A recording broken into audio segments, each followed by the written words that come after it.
Anyway, we will get to it. We will get down to the nitty-gritty side of the fandom. Um, and we you could easily look the other way and we could talk about um, you know, becoming tank commanders and getting closer to a Porter Martone or whatever. Um, but to avoid selling, right? I think we'd all enjoy winning a little bit more. To avoid selling, because you've got some selling candidates, as I've mentioned. Yanni Gord, Brandon Tanev are obviously the guys who come to light. But Josh Mahura is a free agent after this year. Daniel Sprong is a free agent after this year. As you've mentioned, Capo Caco is an RFA, Ty Karchi is an RFA, Riker Evans is an RFA. I think even if they sell, those three are young, they're not going to move them. If you want to move a guy who's got a couple years, if you include this season, the next season, you've got the Jaden Schwartz, who certainly could help a team. Oliver Bjorkstrand, who has played well, but you know he could help a team as well, and you could maybe get a little bit more out of it to help, boost the younger core, get some more draft picks. Eli Tolvanen, Jamie Alexiak, those are all guys who have this season on and then next year on their contract and then their UFAs. Um, what does it look like? Is it going on a big run in January? Is it, you know, coming to God or whoever and really finding that, as Silvia was talking about, finding some buy-in, right? What does this need to look like? Because we go over here as I awkwardly, so you can still see me in the frame. We go over to the schedule, they come back from the break on Saturday, next Saturday, and you play Vancouver with a weird 1 o'clock start time. You play Vancouver, you play Utah back at home, and then you get to the month of January, and you've got a lot of games. You've got a lot of games in January, but you've got a lot of games at home. You play Vancouver again, you play Edmonton, you play New Jersey. It's not an easy stretch. You play Columbus, you play the tank commanders of all in Buffalo. You play Detroit, you play Pittsburgh and the Jesus that is Sidney Crosby. You play the Jets again. The Kings, you get the Sabres twice. Woo! And both 1 o'clock games. Very weird. You play the Caps, you play Jesus and Sidney Crosby again. Don't forget about Gino. Um, there's a lot of mix in here because then you end the month with the Oilers and then two bottom of the Pacific teams in Anaheim and San Jose. I don't need Again? you to, yes, I don't need you to Cool. come up with the golden concoction. Um, but what does this team need to do? You could throw out buzzwords. You can say it's a big run. What does this team need to do to avoid having to sell at the deadline? And then we're talking about emotions for more players. Sylvia will go with you. Jade will go to you, and then you will come back to me for our next segment. I think we need to have fun. I know I talked about this a little bit earlier. I think we just, we're going to San Jose, right? Lost terribly against San Jose. Terrible team, technically, on paper. But like, if you watch their games, these players are having the time of their lives. And I think a big part is, having Celebrini, Will Smith on that team. But like, they are letting their players develop and learn the game and learn who they are as players. And you know, I'm just gonna keep saying it. Goes back to that identity for the Kraken is that we have a lot of veterans, and I think that helps when you are about to get a shutout. You have veterans who are willing to step up, but I also think there is a lot of pressure on Matty Beniers, on Shane Wright to deliver on promises that were made before the pandemic. Um, we have players, Shane Wright specifically, who he was coming in high. He wasn't meant to go to the Kraken. But after the pandemic, he fell a few spots. We got him. He was able to develop out in Coachella Valley, finally came up. We had people every game, every year having that discussion of when does Shane Wright get to stay up in this lineup? Without realizing that Shane Wright was not ready to stay in the Kraken lineup. So I think in order, for the Kraken to get to a spot, they have to find the fun in the game. They have to find the fun in the team, in the city that they play in, with the fans that they have. and let their players develop. Especially, you have this brand new player who wasn't allowed to develop with the Rangers. Kind of test this out here. What can we do differently with our younger players to create like franchise legacies at this point? We're 4 years young. It's the team. They're not going to sell the team anytime soon. This team is incredibly expensive. So, creating that longevity with this team, we already know that Matty Beniers is being primed to take the captaincy someday. So, how do you develop a Matty Beniers that's having a dry spell right now?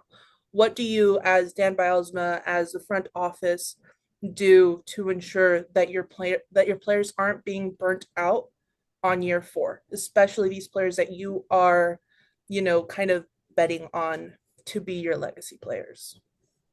I agree with a lot of that. I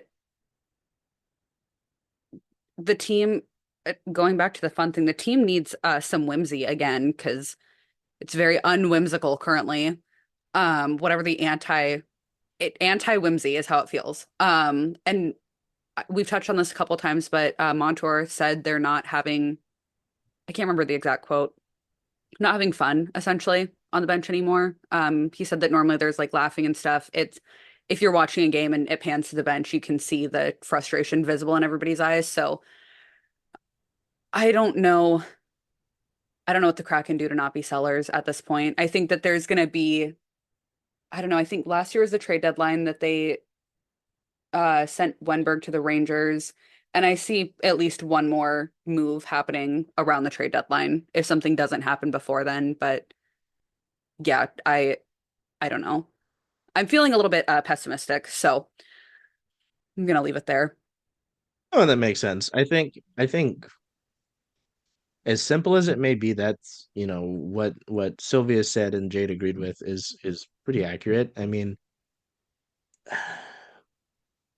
you've got Yanni Gord really pissed off. I'm sorry if he ever sees me editing the SpongeBob walking noises over him walking away. I hope he. Oh God. Um, you've Joey got probably that. showed him it's okay. Um, Joey, at least drop a retweet. Come on, brother. I need the Yeah. engagement. Brandon Montour before, even though like it was funny, another account I will not like mention was like, "Oh, I'm glad someone said something." I'm like, "My brother in Christ, they've been saying things." Like Sylvia mentioned this earlier, like they've been saying things, like, but it's just not followed up by anything. You can say, Brandon Montour can say, "Hey, we need to look ourselves in the mirror," and then they lose four more in a row. Like, um, I'm not saying that's Montour's fault. I'm just saying that it's like I don't know if the buy-in to do that was there. Vince Dunn will sit in the like, as some will take photos of, will sit in the locker like this. Oh, you can't really see because my camera's pointed up. He'll sit there though, and he'll be like, "We just need to, we need to get back to who we are." Well, even Jaden Schwartz talking to Piper pregame, during warmups was like, "No, sorry, not Jaden Schwartz. It was, I think it was Bjorkstrand. I think it was." In the game before, it was Stevenson. It was like, we need to play how we play. Oh, it was after last game that Schwartz said, when we play how we know we can play, it doesn't matter how other teams play. It doesn't matter if you can't play the way that you guys play, because then it's just we're watching Buffalo Sabres 2.0 just with, cooler branding and younger, um, so yeah, I don't know. I think part of it is, and then one of the comments that we did get that we'll get to after this segment, as they need a break and a retreat with each other. I don't know if it's with each. I don't know. Bonding could be good for this team. Send them to Um, Levitt. Yeah. yeah, Somebody said uh, send them to Whistler. yeah. Our friend Alicia, who It's works fun. with our community team, said go up to Whistler. Is like the only thing I disagree with is skating. I'm like, get those motherfuckers away from a rink. Like it's to Sylvia's point, the schedule has been very weird, especially heading into this particular holiday break. They're coming off of a back to back. Like, no, like if they Didn't need they do a to, bonding retreat to like Eastern Washington or something between the preseason and the regular season? that I do not know. I didn't I see him feel up. like I I don't know. I feel like I saw something about that. That like some of the guys went to it was like Suncadia or something. Oh, I'm sure at some of some point the earlier in the season. Send him back there. yeah, um, yeah, I don't know. I do think they need to get back to it. At the end of the day, there are so many times where it's players who are struggling who need to remind themselves that this is a game that they're playing, and it kind of does the reboot themselves. Like some people like to glorify the press box effect and make a whole graphic about it. Um, uh, sure, you can't press box everybody though. So you can't press box everybody except for Joey Decord. That's not going to work. It looks like that on the ice sometimes, but you can't hit the reboot button on all of them, and send them up there. Then I wouldn't have anywhere to sit, and that's not fair to me, and I'm being selfish. You're But not taking Charles's feelings into consideration in this. And what about me, guys? Very I'm the guy important. who I'll get tweets the stuck next to the stupid things scouts you say. again. Yep. We'll put Jay next to the scouts and she can look at who the Flyers are going to get. No, I'm kidding. I'm Well, kidding. that would be nice. Um, better yeah, they just need to get back to it. They need to get back to enjoying things. So many of the fans that we talked about who might not be into the, analytics, they do like the whimsy. They do like the joy that this team can create. They do like the kissing their goalies maybe a little too long. Like, I don't know. They're just not enjoying it. And I don't know. When I'm not enjoying something, when I'm banging my head on the table over and over doing the same thing, I mean, continuing to do it that way will not help. Yeah. So, we get to something. Hey, Charles. Hey, Jen. Hey. Where are you going to watch all those Kraken away games? Kraken away games, making a push. I was thinking of coming here just because Rough and Tumble is the home of Circling Seattle Sports, only if that's okay with you. I mean, I love that idea. Hope to see you here.